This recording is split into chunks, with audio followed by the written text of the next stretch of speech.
Estamos começando mais um programa Polêmica e hoje temos a presença do engenheiro civil e diretor técnico da FENorte, Carlos Augusto Siqueira. Carlos Augusto, um prazer em tê-lo aqui. Prazer é todo meu e queremos aproveitar esse espaço para poder trocar ideias e levar ao nosso telespectador aquilo que for de mais importante dos últimos acontecimentos em nossa cidade, nossa região e, por que não dizer, no nosso país. Carlos Augusto, eu acho que nem todos devem te conhecer, mas você teve uma larga experiência em governo de estado, foi secretário de obras do estado, e eu queria que você falasse um pouco para a gente desse período em que você ficou como secretário de estado, quais as obras relevantes que foram feitas no estado e o que poderia estar sendo feito agora para aprimorar o estado do Rio de Janeiro em termos de fluxo, em termos de obras, em termos de construções relevantes que causariam, em tese, bem-estar para a população, para a sociedade. Pois bem, Cláudio, na realidade, um pouco antes de ser secretário de Estado, mais precisamente presidente da empresa de obras públicas do Estado do Rio de Janeiro, eu fui secretário de obras em Campos, fui diretor-presidente da EMUT na época, que gerenciava o tráfego e o transporte em nosso município, e do ponto de vista de contribuição das obras que nós executamos ao longo da nossa gestão, eu diria que como obras importantes, nós promovemos a primeira grande reforma do Estádio Mário Filho, o nosso Maracanã, que ele estava prestes a ruir. Nós encontramos as estruturas todas comprometidas ao longo do tempo, já estava próximo de se fazer 50 anos, e isso fez com que a gente pudesse colocá-lo de pé e perdurou por um longo tempo. Promovemos a conclusão das obras do anexo do Teatro Municipal. Isso ajudou muito as companhias de baile que se apresentam no Teatro Municipal a fazer os seus ensaios, não no palco principal, mas no prédio anexo. Isso foi muito importante para preservar aquele patrimônio histórico desse país de uma forma mais contundente. E iniciamos o programa Delegacia Legal, fizemos várias delegacias legais em todo o estado do Rio de Janeiro. Acabando com as carceragens, né? Acabamos com as carceragens dos presos que ainda não tinham sido condenados, né? O princípio da Delegacia Legal é que na delegacia você não pode abrigar um preso, como, por exemplo, tinha na nossa 134DP aqui em Campos, em que, na realidade, funcionava quase que como uma mini prisão. Isso foi concluído, foi um bom projeto desenvolvido pelo governo do estado e muitas outras grandes intervenções que nós fizemos e que com isso pôde fazer com que o estado se desenvolvesse um pouco mais, mas longe ainda de estar perto do ideal para atender a população do nosso estado. Carlos Augusto, a gente que acompanha política e sempre ouve das pessoas mais experientes que a Secretaria de Obras é uma menina dos olhos de ouro, que é uma secretaria muito cobiçada e também uma secretaria muito complexa, porque ela gera muita especulação para o lado bom e para o lado ruim. Como é ser um gestor dentro de uma secretaria de obras, ou seja, uma máquina administrativa que dá visibilidade às ações efetivas de um governo? Olha, na realidade, a responsabilidade é muito grande. Primeiro que, como você disse, há um foco, tanto da população quanto da mídia e quanto dos políticos, principalmente dos deputados, em função de emendas parlamentares e tudo mais, muito grande na questão das obras do Estado ou do governo federal ou até da própria Câmara Municipal. Todos eles têm um foco muito grande com relação a isso, porque efetivamente é obra dá voto. Essa é a realidade. Muito bem. Então, por conta disso, a sua responsabilidade é muito maior e faz com que você tenha que ter zelo pela administração e, principalmente, a preocupação de saber que tudo aquilo que você vai estar fazendo, você vai ser responsável pelos seus atos. Para você ter uma ideia, já se passaram próximo de 20 anos que eu estive à frente da presidência da EMOP e, consequentemente, é o equivalente à Secretaria de Obras do Estado, e até hoje eu ainda recebo correspondência de processos que eu tenho que responder, dar informações sobre uma medida que foi tomada e tudo mais. Então isso faz com que a gente tenha que, em primeiro lugar, ter a consciência do qual seja o significado de ser um servidor público, é aquele que está ali para servir ao público, e fundamentalmente ter a responsabilidade e noção das consequências das suas atitudes, para que você não seja futuramente penalizado com qualquer deslize que possa cometer ao longo do exercício da sua gestão. Carlos Augusto, hoje a gente acompanha, e a comparação é inevitável, obras antigas ou obras até milenares que estão de pé até hoje. E hoje você vê milhões sendo gastos, isso não é só em Campos, mas em quase todos os municípios, e obras que duram muito pouco tempo. Umas que duram 3, 4 meses. Por exemplo, aqui em Campos nós temos a obra aqui do Centro Histórico, uma obra que, não sei o preço atual, mas mais de 40 milhões foram usados ali até o Xaxaxá, e já tem asfalto chupado, já tem obra ruim. Você é muito direto, isso parece até uma coisa proposital. Você como engenheiro, como ex-secretário de obras, por que essas obras hoje são tão precárias e duram tão pouco tempo e faz com que a população se sinta lesada pelo dinheiro aplicado? Eu diria, Cláudio, sem medo de errar, pela irresponsabilidade de quem está à frente da Secretaria de Obras, do Estado, do município ou do Ministério do Transporte, ou seja lá o que for. Porque você, quando se forma, você pega o seu diploma e você faz um juramento, como você faz, como o médico faz e como o engenheiro também faz. Você tem que ser responsável por aquilo que você executa. Então, eu, por exemplo, graças a Deus, todos os governantes que eu pude prestar o meu serviço, eu não cedia no que diz respeito à qualidade do serviço a ser executado.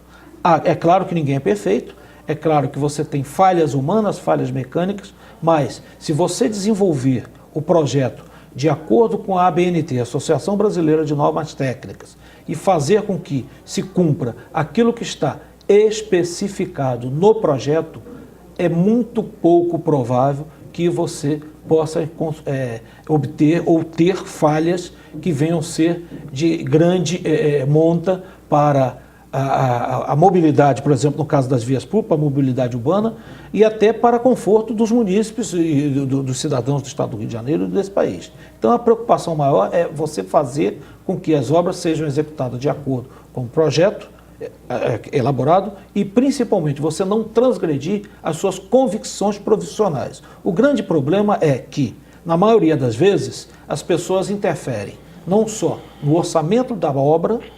É comum se ouvir muito, essa obra está muito cara, corta isso, corta aquilo, em detrimento de uma melhor qualidade do serviço a ser prestado. E também a questão do prazo. Você, às vezes, é obrigado a cumprir um cronograma que você atende a um cronograma, na maioria das vezes, eleitoral, e não faz com que cumpra-se as etapas em que a boa conduta da engenharia estabelece. Nós sabemos que nós temos nessas obras termos aditivos com e sem reflexo financeiro. Dando destaque às com reflexo financeiro. Às vezes você vê uma obra orçada em 1 milhão, em 2 milhões, daqui a pouco ela está no 5º, no 6º, no 7º termo aditivo. Tecnicamente, o que faz com que isso ocorra e por que isso gera na sociedade também uma sensação de estar sendo lesada? Tudo começa com um bom projeto.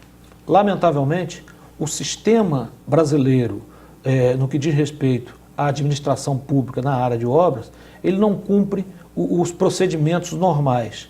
Você, para implementar uma obra, você precisa iniciar com um bom projeto. E nós não temos condições, enquanto gestores públicos, não nos oferece condições. Por exemplo, você, para fazer um prédio ou implantar uma rodovia, você é preciso que, anteriormente, você tenha um levantamento topográfico, um ensaio do terreno, para ver se o terreno vai suportar ou não aquela estrutura que vai ser edificada naquele local. E, lamentavelmente, em função da Lei 866, que rege as licitações públicas nesse país, não se permite, ou os governantes não nos deixam fazer uma licitação para se elaborar um bom projeto. E o que acontece é que você vai construindo remendos, igual uma coxa de retalhos. Você tem que edificar, por exemplo, um hospital, vamos falar assim por dizer, um hospital, você não sabe que tipo de solo está estabelecido ali, aí quando você faz um anteprojeto, na maioria das vezes são licitados anteprojetos, você estabelece, por exemplo, uma fundação direta, que são sapatas, e quando naquele terreno era necessário que se fizesse estaqueamento. Quando você muda de fundação direta para estaqueamento, o preço é muito mais elevado. E o que acontece? Você é obrigado a fazer aditivos que você não levanta um prédio se você não cuidar da sua infraestrutura, das suas fundações. E aí vira um efeito cascata. Você vai suplementando, suplementando. Quando você chega ao final da obra desse hospital, que você chega na fase de acabamento, todo o recurso necessário para a edificação do prédio já foi, ou grande parte desse recurso, já foi consumida para suprir a carência de um bom projeto. E isso faz com que essas edificações fiquem apresentando aditivos e mais aditivos e mais aditivos. Eu não quero aqui nunca deixar como dúvida a questão da idoneidade de ninguém, de nenhum gestor, mas também há o outro caso da má versação das verbas públicas. Carlos Augusto, é possível fazer obra no Brasil que respeite a qualidade do material utilizado e, ao mesmo tempo, uma economia nos gastos públicos? Porque a impressão que a gente tem é que se gasta muito e brincam até naquela tsunami que teve, aquele terremoto no Japão, que em 15 dias tinha uma ponte pronta, né? E aqui você vê obras se arrastando. Qual é a filosofia de prática utilizada para obras em países, digamos, um pouco mais desenvolvidos, elas serem muito mais efetuadas, com muito mais rapidez, e no Brasil as coisas se arrastarem por tantos anos, como a Transamazônica, por exemplo? Volto a te dizer, Cláudio, o problema está na elaboração de um bom projeto.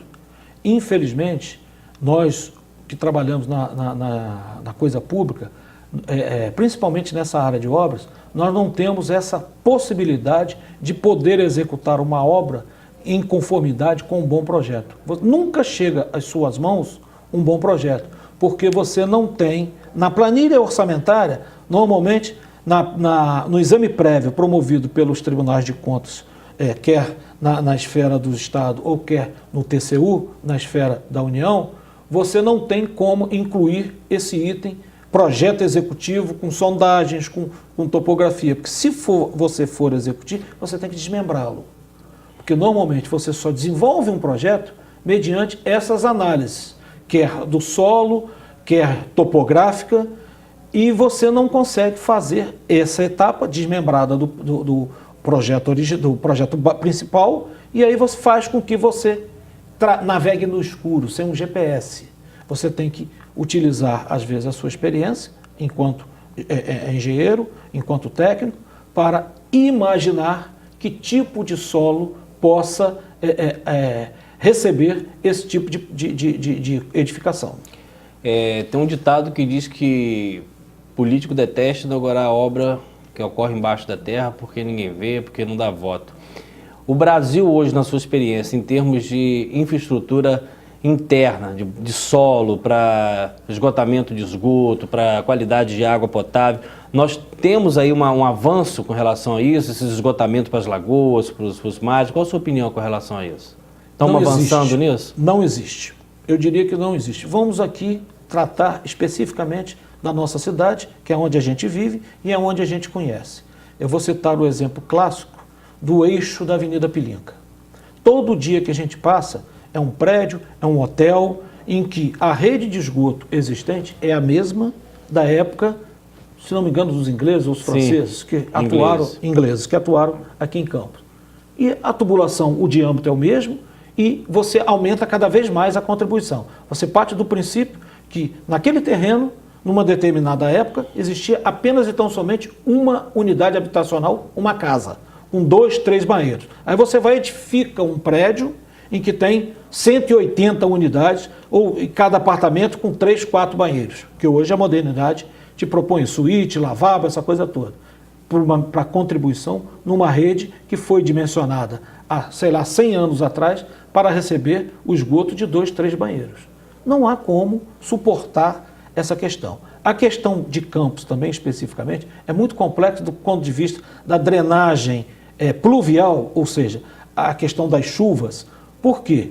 Nós, por sermos uma planície, nós temos uma dificuldade muito grande de fazer a execução de galerias pluviais, porque estas funcionam em função de declividade. Por ser plano, você não tem muita margem de projetar galerias com esta declividade. que você faz? É obrigado a trabalhar com manilhas, com seção reduzida. Se você tivesse que hoje trabalhar com uma rede de galeria pluvial de 80 a 1 metro, você é obrigado a trabalhar com 40 centímetros de diâmetro. Isso faz com que você passe em algumas ruas da nossa cidade, em função de ser planície, em que a chuva acontece e você às vezes tem que esperar 40, 50 minutos para aquela esquina, aquela região drene esta água, porque a manilha não absorve o volume de precipitação pluviométrica. Então isso é uma outra coisa que dificulta muito a questão de nós engenheiros. Solução tem? Tem. Você faz um conjunto de manilhas. Você bota 3, 4, 5 redes de 40, você supre uma de 80 ou uma de 1 metro. Agora, o problema é que esses custos ficam muito altos e faz com que o governante se preocupe principalmente com a questão, como você falou, das obras acima do chão. E isso nós, os técnicos, somos punidos por isso e a gente não consegue resolver o nosso problema. Um caso clássico para poder ilustrar essa questão é aquele famigerado alagamento ali da beira do mercado municipal, próximo ao camelô da descida da ponte Leonel Brizola. É impressionante como nós, técnicos, sabendo que tem um valão ao lado, a 30, 40 metros daquele alagamento, e você não consegue resolver o problema de escoamento dali. Alguma coisa tem de equivocado nisso. Existe um dogma, alguma coisa estranha que faça com que esse alagamento aconteça. E não seja consertado, né? E não seja consertado. Então são coisas... Aliás, intervenção foi feita. Foi. Andou interditado aquilo ali. E os técnicos da prefeitura, muitos deles são muito competentes, eu os conheço. O secretário de obras é uma pessoa muito experiente e tudo mais. Mas alguma coisa tem de errado nisso. Algum mistério tem com que você encontre pontos de alagamento que não conseguem solução. Eu sou de uma época em que, na região em que eu nasci e me criei, na região da Baronesa, na região ali da antiga fábrica de doces Nolasco, sempre tinha aqueles alagamentos. Foram feitos o que a gente chama de piscinões, assim como na Praça da Bandeira, no Rio de Janeiro, que era historicamente um ponto de alagamento constante. Foi feito o piscinão, assim que começa a chuva, e entra o sistema de bombeamento, suga a água, resolve o problema. Agora então, solução tem. Beleza, nós estamos aqui com Carlos Augusto Siqueira, vamos ao intervalo e já voltamos.